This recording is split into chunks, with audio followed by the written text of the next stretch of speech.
নারী তুমি অল্প হলেও নিজের যোগ্যতায় উপার্জন করো, না হলে সারা জীবন সংসারের জন্য খেটে মরলেও সবাই তোমায় পরগাছাই বলবে। যা তুমি ভালো পারো, যা তুমি ভালো বোঝো, যতটুকু তোমার যোগ্যতা আছে, যা তোমার জানা আছে, তাই দিয়েই তুমি শুরু করো। যদি নিজের মধ্যে কোনো প্রতিভাই খুঁজে না পাও, তাহলে আজ থেকেই শিখতে শুরু করো। বয়স নিয়ে ভেবো না, নতুন কিছু শেখার জন্য বয়স কখনোই বাধা হতে পারে না। কাল থেকে নয়, শুরু হোক আজ থেকে। শুরুর জন্য আজই শ্রেয়, কাল থেকে শুরু সবসময় কালই হয়ে যায়। নমস্কার, আমার নতুন একটি ভিডিওতে তোমাদের সকলকে অনেক ওয়েলকাম। সবাইকে শুভ বিজয়া। আশা করছি সবার পুজো খুব ভালো কেটেছে, সবাই খুব ভালো আছো, আর আমরাও বেশ ভালো আছি।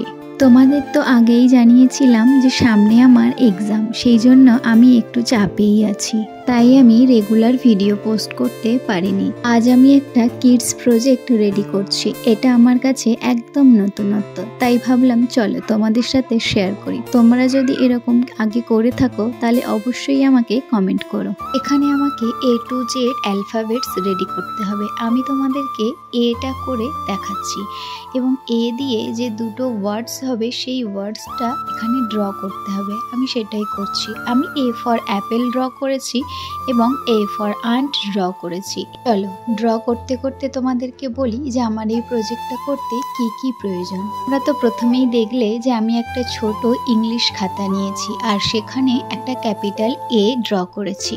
একটা ড্রয়িং খাতা লাগবে এইগুলো ড্র করার জন্য, আর এখানে আমি ওয়াটার কালার ইউজ করেছি এগুলোকে কালার করার জন্য। দেন এই তিনটে জিনিস প্রপারভাবে কাট করতে হবে। অ্যালফাবেট A ফর আন্ট এবং A ফর অ্যাপেল, এগুলো প্রপার রং করা হয়ে গেলে আমি কাট করে নেব। আর ক্যাপিটাল এটা তো কাট করাই রয়েছে। এবার এগুলোকে সেট করার জন্য আমাদের A4 size colouring art paper দরকার। প্রথমে আমি চলো এগুলো রং করে নিই, দেন আমি এগুলোকে কাট করব।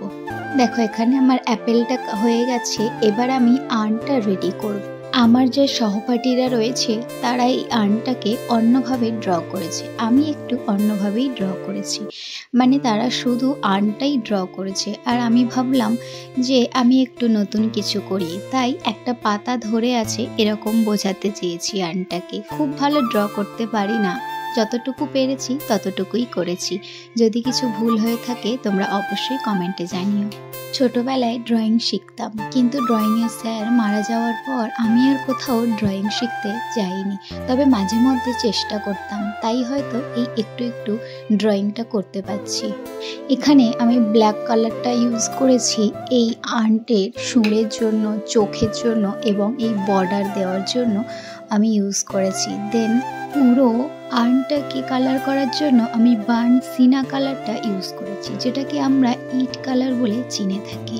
আমার প্রায় কমপ্লিট দুটো কালার করা।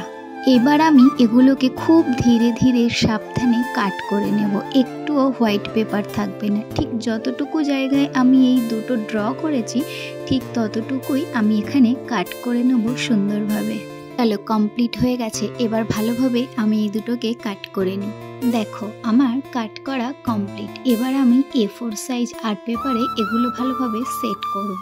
ভিডিওতে তোমরা ঠিক যেমনটা দেখছো আমি ঠিক সেইভাবেই গ্লু লাগিয়ে এগুলোকে সেট করে নিয়েছি। এবার এই যে ছোট ফাঁকা অংশটা বাদ রেখেছি, এখানে একটা কাজ আছে, সেটা হলো স্মল A ড্র করতে হবে। তোমরা দেখতেই পাচ্ছ আমি আগে পেন্সিল দিয়ে ড্র করে নিচ্ছি।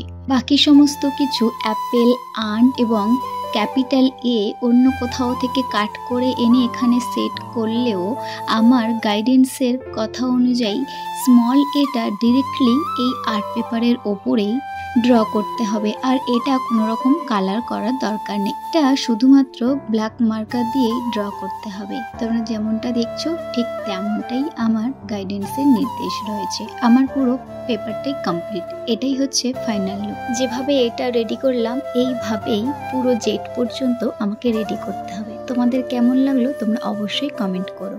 দেখা হচ্ছে নতুন কোনো ভিডিওতে। টাটা।